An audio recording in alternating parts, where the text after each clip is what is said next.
శ్రీమాత్రే నమః. ఈ రోజుల్లో మన పిల్లలు ఫోన్లు, టీవీలు అంటూ ఎక్కువ సమయం వాటితోనే గడుపుతున్నారు. కానీ మన సంస్కృతి, శ్లోకాలు, విలువల నుండి దూరమైపోతున్నారు. తల్లిదండ్రులుగా మనకెప్పుడూ ఒక ఆలోచన ఉంటుంది. మన పిల్లలు క్రమశిక్షణతో ఉండాలని, మంచి విలువలతో పెరగాలి అని. అందుకే నేను చిన్నపిల్లల కోసం స్పిరిచువల్ క్లాసెస్ కండక్ట్ చేస్తున్నాను. ఇంట్రెస్ట్ ఉన్నవాళ్ళు నా డిస్క్రిప్షన్ లో డీటెయిల్స్ ఇస్తాను, నన్ను కాంటాక్ట్ చేయండి. ఈ రోజు లలితా సహస్రనామంలోని అమ్మవారి యొక్క 44వ నామంది నిన్నటి వీడియోది కంటిన్యూషన్ పార్ట్ ఈ వీడియోలో చూద్దాం. నకదీదితి సంచన్న నమజ్జన తమోగుణ.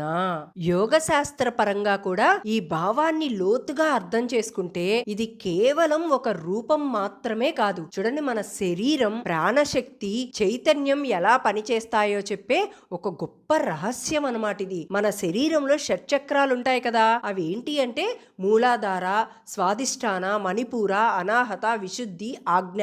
ఇవన్నీ కూడా ప్రాణశక్తి ప్రవహించే ప్రధాన కేంద్రాలన్నమాట. ఇవన్నింటికి పైన సహస్రారం అనే అత్యున్నత స్థానం అనేది ఇంకోటి ఉంది. ఆ సహస్రారం మన చైతన్యం యొక్క పరాకాష్ట అన్నమాట. అంటే పరమాత్మతో ఏకత్వాన్ని సూచించే స్థితి అది. ఈ సహస్రారంలోనే అమ్మవారి యొక్క పాదాలు ఉన్నట్లుగా యోగ శాస్త్రంలో చెప్పబడిందనమాట. అంటే అమ్మవారి స్థానం మనలోనే అత్యున్నత చైతన్య స్థాయిలో ఉందని ఇక్కడ అర్థం అనమాట.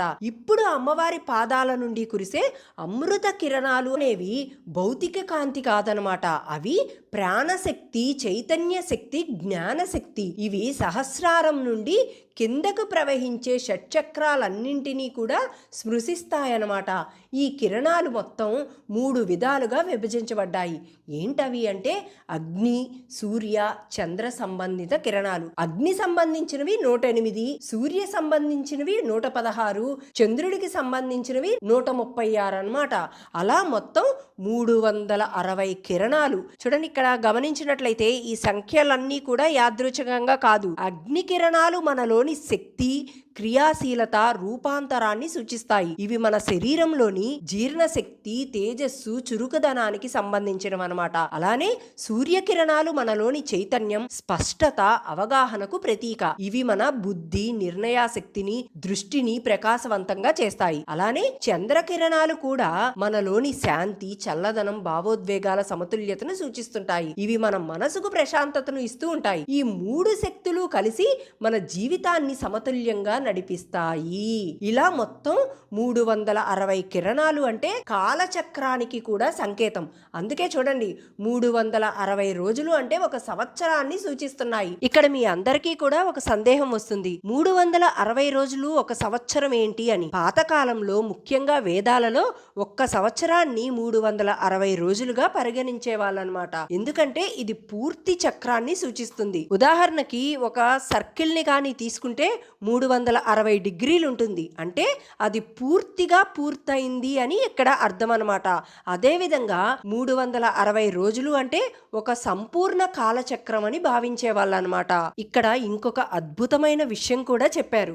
ఈ కిరణాలు కేవలం ఈ 6 చక్రాలకే కాకుండా మన శరీరంలో ఉన్న 72,000 నాడుల మీద కూడా ఈ ప్రభావం చూపుతాయన్నమాట. ఇక్కడ నాడులు అంటే మన శరీరంలో శక్తి ప్రయాణించే మార్గాలు. ఇవన్నీ చోట్ల ఈ కాంతి చేరుతుందన్నమాట. అందుకే మన శరీరం మొత్తం కూడా సజీవంగా ఉంటుంది. ఇంకా చెప్పాలంటే అమ్మవారి పాదాల నుంచి వచ్చే కాంతి ఒక వర్షంలా మనపై పడుతుందన్నమాట. ఆ వర్షం మన శరీరంలోని ప్రతి భాగాన్ని తాకి శక్తిని ఇస్తూ ఉంటుంది, శుభ్రం చేస్తుంది, సజీవంగా ఉంచుతుంది. ఎక్కడైనా అడ్డంకి ఉంటే దాన్ని తొలగించేస్తుంది అనమాట. అంటే అమ్మవారి పాదాల నుండి వచ్చే ఈ కిరణాలు మన జీవన చక్రాన్ని, కాలచక్రాన్ని, ప్రాణ ప్రవాహాన్ని నియంత్రిస్తున్నాయి అని ఇక్కడ అర్థం. మన శరీరం, మనసు, ప్రాణం ఇవన్నీ కూడా ఆ కిరణాల ప్రభావంలోనే పనిచేస్తున్నాయి. ఈ కిరణాలన్నీ కూడా సమతుల్యంగా ప్రవహిస్తేనే మనకు మంచి ఆరోగ్యం, శాంతి, స్పష్టత అనేవి లభిస్తాయి. అవి అడ్డంకులు కానీ ఎదుర్కొంటే మనలోనే అసమతుల్యత, అశాంతి, అజ్ఞానం అనేవి పెరిగిపోతాయన్నమాట. ఇక్కడ అమ్మవారి పాదాలు సహస్రారంలో ఉన్నాయని చెప్పడం ద్వారా మనకి ఒక గొప్ప సత్యాన్ని తెలియజేస్తున్నారు. చూడండి, మనలో ఉన్న అత్యున్నత స్థితి అదే అమ్మవారి స్థానం. అక్కడ నుండి వచ్చే కృపా కిరణాలన్నీ కూడా మనలోని దిగువ చక్రాలన్నింటినీ శుద్ధి చేస్తాయన్నమాట. మూలాధారం నుండి ఆజ్ఞా చక్ర వరకు ఉన్న ప్రతి చక్రం కూడా ఈ కిరణాలతో తాకినప్పుడు మనలోని అజ్ఞానం, బంధనాలు క్రమంగా తొలగిపోతాయన్నమాట. చివరికి మనం కూడా ఆ సహస్రారం స్థితికి చేరే పరమానందాన్ని అనుభవిస్తాము. ఈ విషయాన్ని ఆదిశంకరాచార్యులు వారు కూడా సౌందర్య లహరిలో ఎంతో చక్కగా వివరించారనమాట. అమ్మవారి పాదాల నుండి అమృతధారలు ప్రవహించి మనలోని చక్రాలను నింపుతున్నాయి అని చెప్పారు. ఇది యోగ సాధనలో అనుభవించాల్సిన ఒక అంతర్గత సత్యం అనమాట. మరి అటువంటి కిరణాలను మనం ఎలా అనుభవించగలమంటే దానికి 3 మార్గాలున్నాయి. అవి ఏంటి అంటే, మొదటిది ధ్యానం, రెండవది భక్తి, మూడవది జ్ఞానం. ఈ 3 మార్గాల ద్వారా మాత్రమే మనం అటువంటి కిరణాలను అనుభవించగలం. అందువల్ల ఈ భావం మనకి చెప్పేది ఏంటంటే, అమ్మవారి పాదాలు మనలోనే సహస్రారంలో ఉన్నాయి. అక్కడ నుండి కురిసే 360 అమృత కిరణాలు మన జీవశక్తిని నడిపిస్తున్నాయి. అవి సమతుల్యంగా ప్రవహించినప్పుడు మాత్రమే మనలో జ్ఞానం, శాంతి, ఆనందం అనేవి ఏర్పడతాయి. ఇది కేవలం ఒక శ్లోకంలో చెప్పిన భావం కాదు. చూడండి, మన అంతర్గత యోగ ప్రయాణాన్ని సూచించే ఒక గొప్ప రహస్యంగా చెప్పబడినవన్నమాట ఇవన్నీ కూడా. ఒకసారి పద్మపురాణంలో నారదులు వారు హిమవంతునికి పార్వతీదేవి యొక్క లక్షణాలను వివరించే సందర్భం వస్తుందన్నమాట. అప్పుడు అతను 3 ఆశ్చర్యకరమైన లక్షణాలను చెప్తాడు. బయటికి చూస్తే ఇవన్నీ కూడా విరుద్ధంగా అనిపిస్తాయి, కానీ లోపల ఒక గొప్ప తత్వం దాగి ఉందన్నమాట. మొదటిది, ఈమెకు భర్త జన్మించలేదు అని చెప్తారు. దీనిని సాధారణంగా చూస్తే ఇది అసంభవం అని అనిపిస్తుంది. ఎందుకంటే పార్వతీదేవి ఇక్కడ శివుని యొక్క భార్య. కానీ ఇక్కడ అర్థం ఏంటి? శివుడు అజన్ముడు, అంటే ఆయనకు జన్మ లేదు, ఆయన కాలానికి అతీతుడు, ఆదికి మూలం. అందుకే పార్వతీదేవికి భర్త జన్మించలేదు అని చెప్తారనమాట. అంటే అమ్మవారికి ఇక్కడ సాధారణ మనుషుల్లాగా పుట్టిన భర్త కాదు, పరబ్రహ్మ స్వరూపుడైన శివుడు భర్త అని గంభీరమైన భావం అన్నమాట ఇక్కడ. ఇక రెండవది, అది ఉత్తాన హస్త, అంటే అమ్మవారు చేతులు ఎప్పుడూ కూడా పైకి ఉన్నట్లే చెప్తారు. ఇది కూడా శారీరక లక్షణం కాదనమాట, ఇది ఒక సంకేతం. పైకి ఎత్తిన చేతులు అంటే దానం చేయడమని, ఆశీర్వదించడమని, కృప ఇవ్వడమని అర్థం. అమ్మవారి ఎప్పుడూ కూడా భక్తులకు వరాలు ఇవ్వడానికి సిద్ధంగా ఉంటారు అని అర్థం. ఎప్పుడూ కృప చూపుతూనే ఉంటారు అని అర్థం. అమ్మవారి యొక్క చేతులు కిందకి కాదు పైకి వంచడం అంటే అమ్మవారి స్థితి ఎప్పుడూ ఉన్నతమైనది, దైవికమైనది, కృపతో నిండినది అని అర్థం.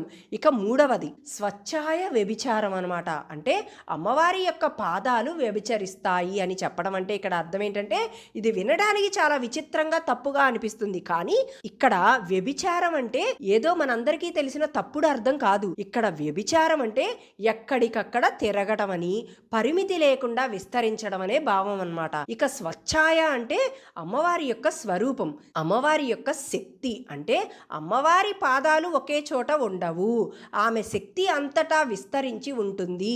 అమ్మవారి యొక్క కృప ఒకే స్థలంలో ఉండదు, అన్ని లోకాలలో, అన్ని ప్రాణాలలో వ్యాపించి ఉంటుంది అని అర్థం అనమాట. ఇది మొత్తం కూడా ఒక ఆధ్యాత్మిక సంకేతమే. చూడండి, సాధారణంగా మనం చూసుకుంటే ఒకే చోట ఉండగలం, అది మన శక్తికి పరిమితమైనది. కానీ అమ్మవారి యొక్క శక్తి మాత్రం సర్వవ్యాప్తి.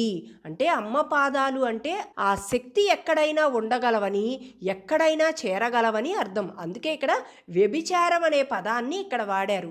ఇది తప్పు అర్థంలో కాదనమాట, అపరిమిత విస్తరణ అనే అర్థంలో ఇది మనం ఊహించుకోవాలి. ఈ 3 లక్షణాలని కానీ కలిపి చూసినట్లయితే ఒక గొప్ప తత్వం బయటపడుతుంది. పార్వతీదేవి సాధారణ స్త్రీ కాదు, అమ్మవారు సాక్షాత్తు ఆ పరాశక్తి. అమ్మవారి భర్త శివుడు కాలానికి అతీతుడు. అమ్మవారి చేతులు ఎప్పుడూ కృపను పంచుతూనే ఉంటాయి. అమ్మ శక్తి ఎక్కడైనా వ్యాపించి ఉంటుంది. అంటే అమ్మవారి ఇక్కడ పరిమితులు లేని సర్వవ్యాప్తమైన కృపామయమైన దైవశక్తి. ఇది మనం అర్థం చేసుకోవాల్సిన భావం ఇక్కడ. ఇవన్నీ కూడా ఇక్కడెందుకు ప్రస్తావనకు వచ్చాయంటే, ఇవన్నీ కూడా అమ్మవారి పాదాలు, కృపాశక్తి ఎంత అపారమో చెప్పడానికి చెప్పినవి అనమాట. ఇవన్నీ కూడా ముఖ్యంగా 3వ లక్షణం స్వచ్ఛాయ వ్యభిచారం. దీనికి ఈ నామంతో చాలా నేరుగా సంబంధం కలిగి ఉందన్నమాట. సాధారణంగా మనం వ్యభిచారం అనే పదం వింటే తప్పుడు అర్థం వస్తుంది, కానీ ఇక్కడ అసలు అర్థం ఏంటంటే ఒక చోట కాకుండా అన్ని చోట్ల విస్తరించడం అని అర్థం అనమాట. అమ్మవారి యొక్క కృపకు దూరం అనే మాట ఉండదనమాట. ఎవరైనా ఎక్కడైనా నిజమైన భక్తితో కానీ అమ్మని పిలిస్తే అమ్మవారి యొక్క కాళ్ళ గోళ్ళ కాంతి అక్కడికి చేరుతుందనమాట. ఎప్పుడైతే ఆ కాంతి చేరుతుందో వాళ్ళకి అజ్ఞానం అనేది తొలగిపోతుంది. అందుకు ఇది చెప్పారనమాట ఈ నామంలో. దీన్నే ఆదిశంకరాచార్యులు వారు ఎలా చెప్పారంటే, అమ్మా, స్వర్గంలో ఉన్న కల్పవృక్షం అన్ని సంపదలను కలిగిన దేవతలకు మాత్రమే వారు కోరుకున్న ఫలాన్ని ఇస్తాయి. మరి నీ పాదాలు దరిద్రులకు కూడా తరుగులేని తిరుగులేని సంపదలను శీఘ్రముగా ఇస్తాయి. అటువంటి నీ పాదాల గోళ్ళు దేవతా స్త్రీల కరకమలాలను ముకిలింపజేస్తూ చంద్రుడిని కూడా తిరస్కరిస్తున్నాయి తల్లి అని ఆదిశంకరాచార్యులు వారు సౌందర్య లహరిలో చెప్పారనమాట. ఇలా ఇప్పుడు దీనికి అర్థం ఏంటో చూద్దాం. చూడండి, ఇక్కడ ఆదిశంకరాచార్యులు వారు ఎలా చెప్పారంటే, ఒకసారి స్వర్గంలో ఒక అద్భుతమైన చెట్టు ఉందనమాట. దానినే కల్పవృక్షం అని అంటారు. ఎవరైనా దాని దగ్గరికి వెళ్ళి నాకు ఇది కావాలి అని అడిగితే చాలు, అది వెంటనే ఇచ్చేస్తుంది. కానీ దానికి ఒక చిన్న షరతు ఉందనమాట. అది కేవలం దేవతలకు మాత్రమే ఇస్తుంది, ఎప్పటికీ సుఖంగా ఉన్న వారికే ఇస్తుంది. ఇప్పుడు ఆదిశంకరాచార్యులు వారు దీని నుంచి ఏం చెప్తున్నారంటే, అమ్మవారి యొక్క పాదాలు ఆ కల్పవృక్షం కంటే కూడా గొప్పవి అని. ఎలా అంటే, అమ్మవారి పాదాల దగ్గరకు ఎవరు వచ్చినా సరే, అతడు ధనికుడా, పేదవాడా, తెలివైనవాడా, తెలివి తక్కువవాడా, ఇలాంటి తేడా అనేది ఉండదు. ఎవరైతే నిజంగా నమ్మి అమ్మను ఆశ్రయిస్తారో వారికి ఏది కావాలో అది మాత్రమే కాదు, వారి యొక్క జీవితాన్ని సరిచేసే దానిని అమ్మవారు ఇస్తారనమాట. చూడండి, చాలా మంది అమ్మవారిని నమ్ముకుంటే మాకు అన్ని కష్టాలేనండి అని చెప్తుంటారు. అలాంటి వారందరికీ సమాధానం ఈ నామమేనమాట. మనం సాధారణంగా అమ్మవారిని ఆశ్రయించినప్పుడు మనకి కావాల్సింది ఒక్కటే, ఏంటి? కష్టాలు లేకుండా సుఖంగా జీవించడం అని. కానీ ఇక్కడ అమ్మవారి యొక్క కృప అంటే కేవలం కష్టాలను తొలగించడం కాదు, మనలో ఉన్న అజ్ఞానం అనే చీకటిని తొలగించడం అనమాట. ఈ నామం స్పష్టంగా చెప్పేది ఏంటంటే, అమ్మవారి యొక్క కాళ్ళ గోళ్ళ కాంతి భక్తుల యొక్క తమోగుణం అంటే అజ్ఞానం, మోహం, తప్పు ఆలోచనలను తొలగిస్తుంది అని అర్థం. ఇప్పుడు ఆలోచించండి, చాలా సంవత్సరాలుగా మనం ఒక చీకటి గదిలో పడి ఉన్నాం అనుకోండి. అలానే మనకి ఆ చీకటి గదిలో ఉన్నంతసేపు మన కోరిక ఏంటి? వెలుగొస్తే బాగుండు అని. కానీ ఎవరైనా సరే ఏదో ఒక రోజు వచ్చి తలుపు తీశారనుకోండి, వెలుగు వస్తుంది. ఆ వెలుగు వచ్చిన కొంతసేపటి వరకు మనకి కొంత అసౌకర్యంగా ఉంటుంది, కానీ అదే వెలుగు చివరికి మనకి స్పష్టతని ఇస్తుంది. ఆ మధ్యలో వచ్చే ఆ చిన్న అసౌకర్యం ఏదైతే ఉంటుందో అదే అమ్మవారు పెట్టే పరీక్ష. అలాగే అమ్మవారి కృప మన జీవితంలోకి వచ్చినప్పుడు మనలో ఉన్న ఆ అజ్ఞానం అనేది బయటికి వస్తుంది. అది బయటికి వస్తున్నప్పుడు అది మనకి కష్టంలాగా అనిపిస్తూ ఉంటుందన్నమాట. దీనినే మరొక కోణంలో చూసినట్లయితే, మనం అమ్మవారిని ఆశ్రయించే ముందు కూడా కష్టాలు ఉంటాయి, కానీ అప్పటి వరకు మనం వాటిని అర్థం చేసుకోలేం. అమ్మవారిని నమ్మిన తర్వాత మనలో అవగాహన, స్పష్టత అనేది పెరుగుతుంది. ఆ అవగాహన వల్ల మనం సమస్యలను స్పష్టంగా చూడగలుగుతాం అన్నమాట. అలా చూడగలిగిన వాళ్ళకే మనకి ఇంకా కష్టాలు ఎక్కువైపోయాయి అని అనిపిస్తుంటుంది. కానీ నిజానికి కష్టాలు కొత్తగా రావటం లేదు, అవి మనకి ఇప్పుడు కనిపిస్తున్నాయి అంతే. మనం ఒక చిన్న కోరిక అడిగినట్లయితే అమ్మ దాన్ని పెద్ద మనసుతో పెద్ద మేలుని మనకి అందిస్తారనమాట. కొన్నిసార్లు ఆ మేలు కష్టాల రూపంలో కూడా వస్తుంది. ఎందుకంటే ఆ కష్టాలే మనలోని అహంకారాన్ని తగ్గిస్తాయి కనుక, మన ఆలోచనల్ని మార్చుతాయి, మనల్ని బలంగా తయారు చేస్తాయి. చూడండి, ఉదాహరణకి ఒక గురువు తన శిష్యుడిని శిక్షణ ఇవ్వాలంటే కష్టమైన సాధన చేయిస్తాడు. ఆ సమయంలో శిష్యుడికి అవి బాధగా అనిపిస్తూ ఉంటుంది, కానీ అదే అతన్ని గొప్ప స్థాయికి తీసుకెళ్తుంది. అలాగే అమ్మవారి యొక్క కృప కూడా కొన్నిసార్లు పరీక్షల రూపంలో వస్తుంది. అది శిక్ష కాదు, అది మనల్ని శుద్ధి చేసే మార్గం మాత్రమే. అందుకే ఈ నామం చెప్పే సత్యం ఏంటంటే, అమ్మవారి యొక్క కాళ్ళ గోళ్ళ కాంతి మనలోని చీకటిని తొలగిస్తుంది. ఆ చీకటి తొలగే ప్రక్రియలో కొంత కష్టం అనిపించినా కానీ అదంతా కూడా తాత్కాలికం. చివరికి అది మనకి జ్ఞానం, శాంతి, స్థిరత్వాన్ని ఇస్తుందన్నమాట. అందుకే అమ్మవారిని నమ్మిన తర్వాత కష్టాలు వచ్చాయి అనకుండా, అమ్మవారి కృప వల్లే నా జీవితంలో మార్పు మొదలైంది అని చూడాలి. ఎందుకంటే అమ్మవారి కృప ఎప్పుడూ కూడా మనకి చెడు చేయదు, అది మనల్ని చివరి వరకు మేలు చేసే మార్గంలోనే నడిపిస్తూ ఉంటుంది అని. ఇక్కడ సంపద అంటే, అమ్మవారి సంపదను ఇవ్వటం అంటే అది డబ్బు పరంగా కాదనమాట. ఇక్కడ సంపద అంటే మనసుకు శాంతి, భయం పోవటం, మనకి మార్గం స్పష్టంగా కనిపించడం, ఇవన్నీ కలిస్తేనే సంపద. ఇప్పుడు అమ్మవారి కాళ్ళ గోళ్ళ గురించి చెప్పే భాగాన్ని కానీ చూసినట్లయితే, అమ్మవారి కాళ్ళ గోళ్ళ కాంతి అంత ప్రకాశంగా ఉంటుంది. చంద్రుడు కూడా దాన్ని ముందు చిన్నగా కనిపిస్తాడు. ఇక్కడ గమనించినట్లయితే కల్పవృక్షం అంటే ఏం చెప్పుకున్నాం? కోరికలు తీర్చే చెట్టు అని చెప్పుకున్నాం. అమ్మవారి పాదాలంటే మన జీవితాన్ని మార్చే శక్తి. అందుకే కల్పవృక్షం ఏం కావాలి అని అడుగుతుంది, కానీ అమ్మవారి యొక్క పాదాలు నీకు నిజంగా అవసరమైనవి మాత్రమే ఇస్తాయి. ఉంటాయి. అందుకే ఆదిశంకరాచార్యులు వారు ఇక్కడ చెప్పేది ఏంటంటే, అమ్మవారి పాదాలు దరిద్రులకైనా ధనికులకైనా ఎలాంటి వాడికైనా అడ్డుకట్టులు లేకుండా శుభాన్ని మాత్రమే ఇస్తాయి అని. అది ఇక్కడ అర్థం అన్నమాట. ఈ నామాలలో తమో గుణ అని గుణాలు గురించి చెప్పారు. అసలు గుణాలు అంటే ఏంటో తెలుసుకోవాలి. ప్రకృతిలో మొత్తం 3 గుణాలు ఉంటాయని శాస్త్రాలు చెప్పాయి. ఏంటవి అంటే సత్వగుణం, రజోగుణం, తమోగుణం. ఇవే మాయా యొక్క వ్యక్త స్వరూపాలన్నమాట. అంటే మనం ఎలా ఆలోచిస్తున్నాం, ఎలా ప్రవర్తిస్తున్నాం, మన మనసు ఎలా ఉంది అని ఇవన్నీ కూడా ఈ 3 గుణాల ఆధారంగానే నిర్ణయించబడతాయి. సత్వగుణం అంటే శాంతి, స్పష్టత, జ్ఞానం అని. రజోగుణం అంటే చలనం, కోరికలు, ఆందోళన అని. తమోగుణం అంటే అజ్ఞానం, అలసత్వం, చీకటి అని అర్థం. మన జీవితంలో ఈ 3 గుణాలు కలిసే ఉంటాయి. కొన్నిసార్లు మనం చాలా స్పష్టంగా ఆలోచిస్తాం, అది సత్యం. కొన్నిసార్లు అసహనం, ఆతృత పెరుగుతూ ఉంటుంది, దానినే రజోగుణం అంటారు. మరికొన్నిసార్లు ఏమీ అర్థం కాకపోవడం, నిరుత్సాహం జరుగుతూ ఉంటుంది, ఇదే తామస గుణం. ఈ 3 గుణాలే మన మనసుని కప్పి ఉంచే మాయ లాంటివన్నమాట. ఇక్కడ సంచన్న అంటే కప్పివేయడం, తొలగించడం అని అర్థం. అలానే సంచన్న గుణ అంటే ఈ గుణాల ప్రభావాన్ని తొలగించడం. అంటే అమ్మవారి యొక్క కృప మనలో ఉన్న ఈ 3 గుణాల బంధాన్ని తొలగిస్తుంది అని. ఇక్కడ ఇంకో గొప్ప విశేషం ఏంటంటే, కేవలం తమో గుణం మాత్రమే కాదు, సత్వగుణం కూడా చివరికి దాటాల్సిందే. ఎందుకంటే సత్వం కూడా మాయలో భాగం కనుక. అది మంచి గుణం అయినా సరే అది కూడా ఒక బంధమే. అందుకే అమ్మవారిని గుణాతీత అని ఈ 3 గుణాలకు అతీతమైనదని చెప్పారనమాట. ఇక్కడ చూడండి, దీన్ని మనం ఎలా అర్థం చేసుకోవచ్చు అంటే, ఒక అద్దం మీద మట్టి కాని, ధూళి కాని, పొగ కాని పడితే మన ముఖం అనేది ఆ అద్దంలో కనిపించదు. మట్టి అంటే ఇక్కడ తామస గుణం, ధూళి అంటే రజస గుణం, పొగ అంటే సత్వగుణం. ఈ 3 కూడా అద్దాన్ని కప్పేస్తాయి. ఇప్పుడు వాటిల్ని ఒక్కొక్కటిగా తీసేస్తే చివరికి ఏం మిగులుతుంది? స్వచ్ఛమైన అద్దం మిగిలి ఉంటుంది. అలాగే మనలోని ఈ 3 గుణాలు తొలగినప్పుడు మాత్రమే మన అసలు స్వరూపం బయటపడుతుంది.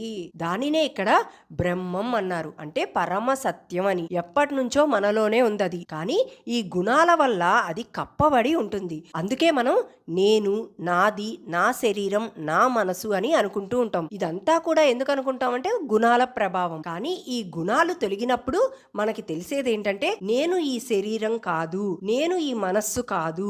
ఇక్కడ మరి మనం ఎవరు అంటే, నేను పరమాత్మ స్వరూపం అని గ్రహించుకోగలుగుతాం. ఇదే వేదాంతం చెప్పే అసలు సత్యం అన్నమాట. ఇక్కడ అమ్మవారి పాత్ర చాలా ముఖ్యమైనది. ఎందుకంటే అమ్మ కృప లేకుండా ఈ గుణాలను పూర్తిగా దాటడం చాలా కష్టం కనుక మనం ప్రయత్నం చేస్తాం, సాధన కూడా చేస్తాం, కానీ చివరికి అమ్మవారి కృపే మనల్ని ఈ గుణాతీత స్థితికి తీసుకెళ్తుందన్నమాట. అందుకే ఈ నామంలో అమ్మవారిని సంచన్న గుణ అని పిలుస్తారు. అంటే గుణాలను తొలగించేది అని. ఇది మన జీవితానికి ఒక గొప్ప మార్గదర్శకం కూడా చూపిస్తుంది అనమాట. మనం బయట ప్రపంచాన్ని మార్చడానికి ప్రయత్నించకూడదు. ఎప్పుడు మనలో ఉన్న గుణాల ప్రభావాన్ని తగ్గించుకోవాలి. అప్పుడు మనలోని అసలు వెలుగు బయటపడుతుంది. ఆ వెలుగు కూడా ఇక్కడ మనకు కాదు, మన చుట్టూ ఉన్న వారికి ఉపయోగపడినప్పుడు మాత్రమే అసలు బ్రహ్మం బయటికి వస్తుంది.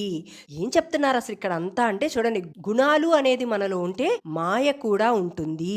గుణాలు పోతే నిజం కనిపిస్తుంది. ఆ నిజమే ఇక్కడ బ్రహ్మం. ఆ స్థితికి తీసుకెళ్లేది ఎవరిక్కడ అంటే అమ్మవారి యొక్క కృప. అది ఈ నామానికి అర్థం. రేపు మరొక నామం గురించి తెలుసుకుందాం. మీ అందరికీ కానీ నా వీడియోస్ నచ్చినట్లయితే లైక్ రూపంలో కానీ, కామెంట్ రూపంలో కానీ నాకు తెలియచేయండి. అలానే నా ఛానల్ ని సబ్స్క్రైబ్ చేసుకోండి. శ్రీమాత్రే నమః.